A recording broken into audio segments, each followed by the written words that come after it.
السلام عليك يا أبا عبد الله، السلام عليك يا ابن رسول الله. ارفاق ابی عبدالله شد امشب شب شهادت امام جواده. آخه پدر امام جواد فرمود یا ابن شبیب ان کنت باکیا لشیء فابکل الحسین ابن علی ابن ابی طالب. یا ابن شبیب اگه خواستی بر مصیبتی گریه کنی، بر مصیبت جد ما حسین گریه کن. حرف امام رضاست آقا جان، اما بذار من یه بیت از زبان فرزند دلبندت بخونم، بعدش روزم و پیوند میدم با آقا ابی عبدالله. امام جواد فرمود معبود من خدای منه، ای حی داورم دیگر به لب رسیده نفسهای آخرم. همچون رضا به حجره در بست جان میدهم، در شهر قربت از پدرم به ارث میبرم. همه این دردا یه طرف، یه درده که قاتل امام جوانه، در بسته دل شکسته بدن خسته از ملال. این غم کجا برم که کشت مرا همسرم.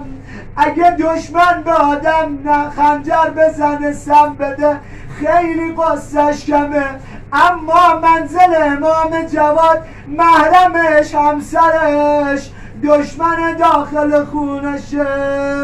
ای ام فضل میشنوی ناله مرا، یک جرعه آب چیست که ریزی به هنجرم.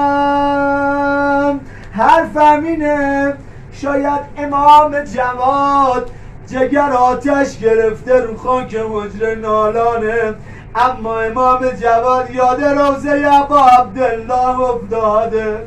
آقا ابا عبدالله 3 روز و 2 شب رو خاک گرم کربلا. چه ابا عبداللهی، آقایی که آب مهر مادرش فاطمه زهراست، یه قطره دریغ کردن از آقا ابا عبدالله.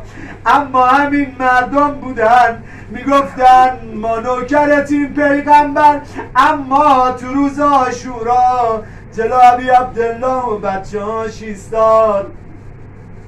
روزه امام جواد همه حرفش همینه. امام جوادم تاریخ نقل داره بدن مبارکشو بردن به روی پشت بام زیر آفتاب گرم. حرفم اینه امام جواد وقتی شیعه ها فهمیدن، دوستارا فهمیدن امام جواد بالای پشت بام جمع شدن، بدن آقا رو آوردن، غسل دادن، کفن کردن. اما بدن ابا عبدالله زیر سمه است. اگه دلت گرفته فرج امام زمان صدا بزن یا حسین.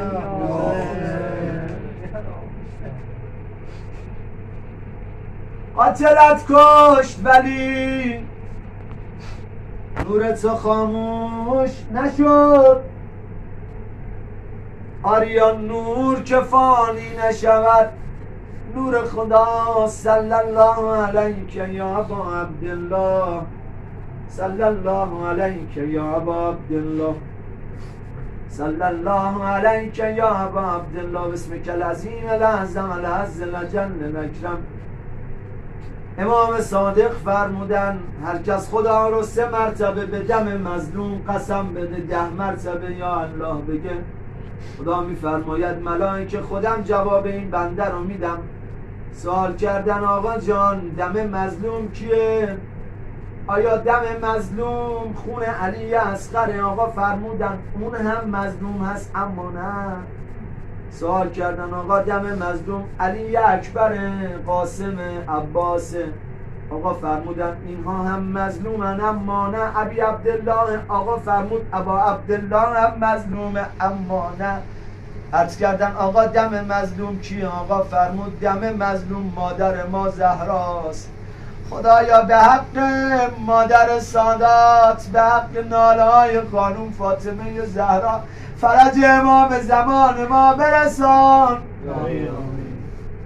به دم المظلوم، به دم المظلوم، به دم المظلوم. یا الله یا الله یا الله یا الله یا الله یا الله یا الله یا الله یا رحمان یا رحیم یا مقلب القلوب ثبت قلوبنا علی دینک.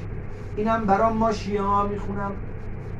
گفتم که علی گفت بگو بسم الله، گفتم که علی گفت بگو ای والله، گفتم که علی گفت دگر هیچ مگوی لا حول ولا قوة الا بالله. رأس همه هوایج فرج امام زمان، انشالله که این بلای منحوس کرونا از سر جوامع شیعه و کل دنیا رفت بشه، انشالله راه 40 باز بشه، بتونیم 40 پیاده بریم حرم آقا ابی عبدالله، اونجا عرض ادب کنیم و انشالله که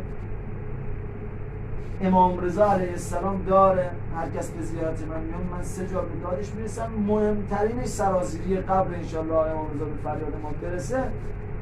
رحم الله من یقرأ الفاتحه مع الاخلاص و الصلوات.